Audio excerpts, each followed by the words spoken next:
বিজেপির কোষাগার যে তোল্লাবাজির টাকায় ফুলে ফেঁপে ওঠে তার প্রমাণ আবারও মিলল। এবার ঘটনাক্রম উদয়পুরে।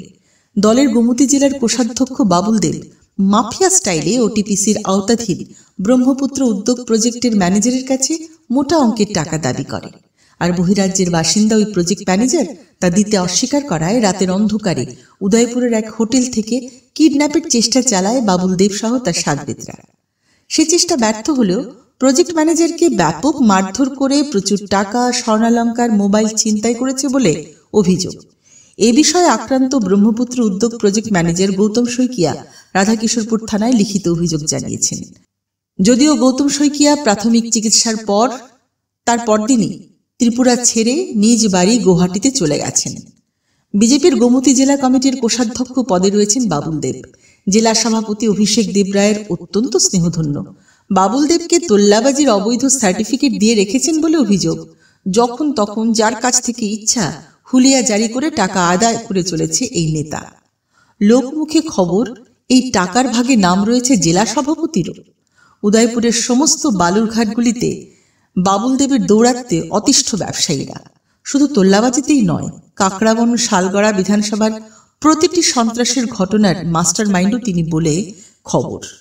অভিযোগ, সব জায়গার মতোই অবৈধভাবে 1 লক্ষ টাকা তোল্লা দেওয়ার দাবি গৌতম শইকিয়ার কাছে। গৌতম শইকিয়া অনেক বছর যাবৎ পালাটানা ওটিপিসির প্রজেক্টের আওতাধীন ব্রহ্মপুত্র উদ্যোগ প্রজেক্টের ম্যানেজার হিসেবে কর্মরত। তিনি রয়েছেন হোটেল রয়্যাল ইনে। তিনি তোল্লা দিতে রাজি হননি, তাই রাতের অন্ধকারে বাবুল দেব, বিএমএস নেতা রাজু দাস সহ আরও কয়েকজন একটি কালো হুন্ডাই গাড়ি নিয়ে হাজির হয় হোটেলের সামনে। কথা আছে বলে গৌতম শইকিয়াকে ফোন করে হোটেলের বাইরে নিয়ে আসে। এরপরে তাকে গাড়িতে ওঠানোর জন্য টানা হ্যাচড়া জবরদস্তি শুরু হয়। তার চিৎকারে আশপাশের মানুষ এগিয়ে এলে গৌতম শইকিয়ার পকেটে থাকা 50,000 টাকা, গলায় থাকা 2 ভরি ওজনের সোনার চেইন, মোবাইল ফোন ছিনিয়ে নিয়ে পালিয়ে যায় বিজেপির মাফিয়া বাহিনী। এরপর রাতে তিনি ত্রিপুরা সুন্দরী মহকুমা হাসপাতালে চিকিৎসা গ্রহণ করেন এবং রাধাকিশোরপুর থানায় বাবুল দেব, রাজু দাসের নামে লিখিত অভিযোগ জানান। চূড়ান্ত আতঙ্কের মধ্যে পরদিন তিনি ত্রিপুরা ত্যাগ করেন। এখানে ওটিপিসিতে কাজ করে একটা সাবকন থেকে পেইনট হারভেস্টিং এ আমি আমার থেকে আপনার কাকড়াবনে একজন বাবুল দেব বিজেপি একটা পালাটানা রাজু দামনে আমার থেকে টাকা ডিমান্ড করছে। তো আমি দিছে না, তারা রয়্যাল ইনে আজকে রাত্রে 7টার সময়, সন্ধ্যার সময় তারা আমার তো কাছে একটু কথা কম আপনার সঙ্গে, আপনি একটু আইন বাইরে রুমে। তো আমি রিসিপশনে আইসে, তারা 6-7 জন তো আমাকে অস্ত্র দেখাইছে, তারপরে আমাকে 4-5 জন কিডন্যাপ করেছে। তো মানে রাস্তা সোসায় নিয়ে গেছে, আমাকে টানতে মারি গাড়িতে ঢুকাইছে।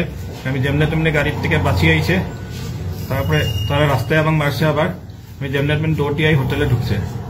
তারাতে আমার গলায় চেন আসলে, সোনা চেন, টাকাও আছে 50-60 এটাও নিচে, মোবাইলটাও নিয়ে গেছে। তারা 4-5 জন ছিল, 5-6 জন আসলো। কি গাড়িতে ঢুকাইছে আপনার? তারা বিমল দেবের যেটা গাড়ি আছে একটা, ওই মানে হন্ডাই গ্যাটস এমন টাইপের গেছে একটা গাড়ি,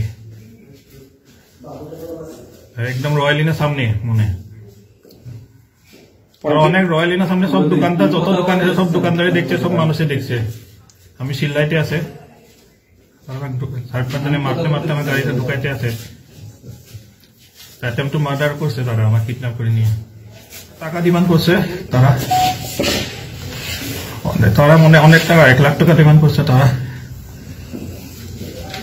না আমার কইছে, আমার তো ভালোভাবে কইছে, তাই বলে তুমি দেখে এলো। তারা সন্ধ্যার সময় ভালোভাবে কইছে যে রাজু দাস যেটা বিএমএস তারা কইছে গৌতম দা কোন জায়গায় আছে। আমি হোটেলে আছে, ঠিক আছে আমি একলা আইসে আপনার লগে একটু কথা কম। আমি ঠিক আছে কথা কোন আপত্তি নেই, কথা কন। আমি যখন রিসিপশনে আইসে, তারা 4-5 জন এই কাছে চলেন, তখন ওখানে শেষ করে দিব।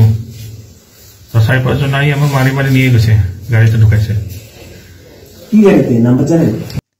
বহিরাজ্যের কর্মরত একজন প্রজেক্ট ম্যানেজারের উপর শাসক দলের শীর্ষ নেতাদের তোল্লাবাজি, মাফিয়াগিরি, রাজ্যের বেহাল অবস্থার চিত্রই বারবার ফুটিয়ে তুলছে পরিবর্তনের ত্রিপুরায়।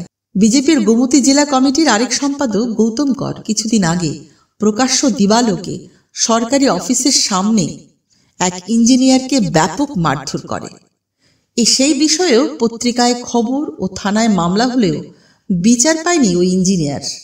বিজেপির গোটা গোমতী জেলা কমিটি এখন তোল্লাবাজদের আখড়ায় পরিণত হয়েছে। গৌতম শইকিয়াকে মারধরের খবর সংবাদ মাধ্যমে প্রকাশের পর থেকেই শুরু হয় হুমকি হুলিয়া। অভিযোগ, খোদ বিজেপির জেলা সভাপতি বেশ কয়েকজনকে দিয়ে খবর পরিবেশন না করার জন্য বার্তা পাঠায় সংবাদ চ্যানেলে। বিগত কিছুদিন আগে ওএনজিসিতে লুটের সুযোগ পাইয়ে দেবার জন্য বিজেপি নেত্রী সরস্বতী লোধের 50,000 টাকা ঘুষ চাওয়ার ভিডিও উঠে এসেছিল স্টিং অপারেশনে। একের পর এক এ ধরনের ঘটনায় সাধারণ মানুষ থেকে শুরু করে সরকারি কর্মী, ত্রিপুরায় কর্মরত বহিরাজ্যের আধিকারিক কিংবা ঠিকাদারদের মধ্যেও এখন আতঙ্ক বিরাজ করছে। কিন্তু পুলিশ নীরব দর্শক। তারা আজ বিজেপির দল দাসে পরিণত। সাধারণ মানুষের কাছে এখন একটাই প্রশ্ন, এ কোন ত্রিপুরা?